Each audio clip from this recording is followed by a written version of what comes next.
चूँकि ये हमारे जो मंडलों के अध्यक्ष हैं, जिलों के अध्यक्ष हैं, ये बहुत महत्वपूर्ण हमारे संगठन के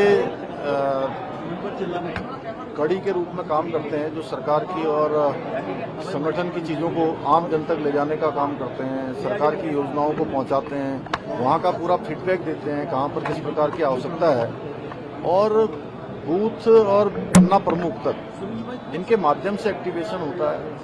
तो समय समय पर इस प्रकार की हमारी बैठकें होती रहती हैं और सभी कार्यकर्ताओं ने लगातार, चूंकि हमारे कार्यक्रम बहुत सारे कार्यक्रम होते हैं वर्ष भर, उन कार्यक्रमों में लगातार उनकी सक्रियता रहती है। तो इस प्रकार बैठकर हम लोग संवाद करते हैं। आज उसी संवाद का कार्यक्रम है। कांग्रेस के राष्ट्रीय अध्यक्ष खड़गे जी भी आज।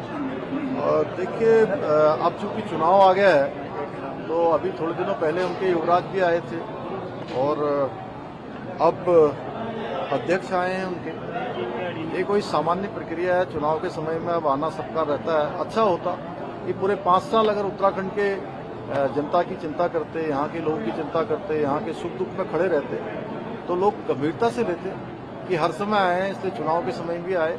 और उसके बाद जब आते हैं तो उनको ये भी नहीं पता होता है कि बयान कौन से देने हैं। मुझे लगता है कि पूरे देश में कोई स्क्रिप्ट उनको पकड़ा के दे दी जाती है कि जैसे उत्तराखंड के लोग कोई बात को समझते ही न हो।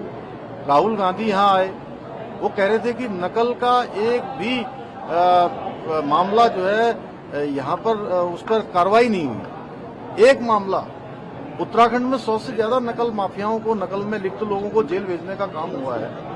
और पेपर लीक का कल मैं देख रहा था, उनकी पार्टी के प्रभारी हैं, शायद उनको भी यहाँ के नेताओं ने नहीं बताया, हालांकि वो लंबे समय से पार्टी की प्रभारी हैं, तो उनको ये जानकारी होनी चाहिए कि उत्तराखंड में किस प्रकार काम हुआ है। उन्हीं की सरकार के समय में पेपर लीक होते थे, कार्रवाई नहीं होती थी। हमारे पिछले 4.5 सालों में एक भी पेपर लीक का मामला नहीं आया। अगर कोई मामला केवल डेंट करने के लिए आया भी है तो उस पर सख्त कार्रवाई हुई है।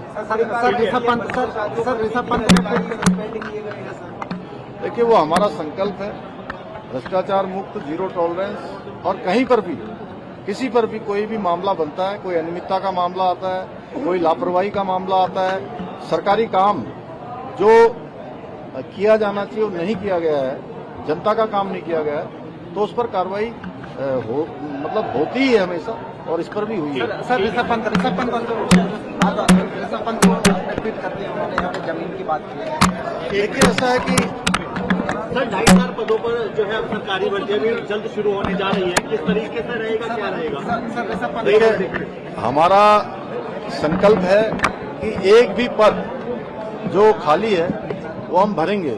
और 4 जुलाई 2021 को मैंने राज्य के मुख्य सेवक के रूप में जिस दिन से काम करना शुरू किया, उसी दिन से युवाओं को समर्पित करते हुए सारी नौकरियां, सारी विज्ञप्तियां, सारे अध्याचन निकलने प्रारंभ हमने किए। और आज मुझे खुशी है, संतोष है कि 34,000 नियुक्तियां अभी तक हो चुकी हैं और आने वाले समय में अभी 2,500 निकले हैं। लेकिन जितनी भी संख्या है, जहां भी है, वो हम भरेंगे। और मुझे लगता है कि अगले 1 साल में ये संख्या हमारी 10,000 से ज्यादा होगी। बिल्कुल स्वागत है जो भी यहाँ पर लेना चाहता है। और ऋषभ पंत तो हमारे राज्य के हैं, यहाँ से उन्होंने बड़ा नाम किया है, राज्य का भी नाम किया है, देश के लिए भी खेले हैं, देश का भी नाम किया है, तो उनका स्वागत है। वो आएंगे, हमारे अधिकारी सब बात करेंगे। कहीं पर भी अगर उनको कोई चीज चाहिए तो निश्चित रूप से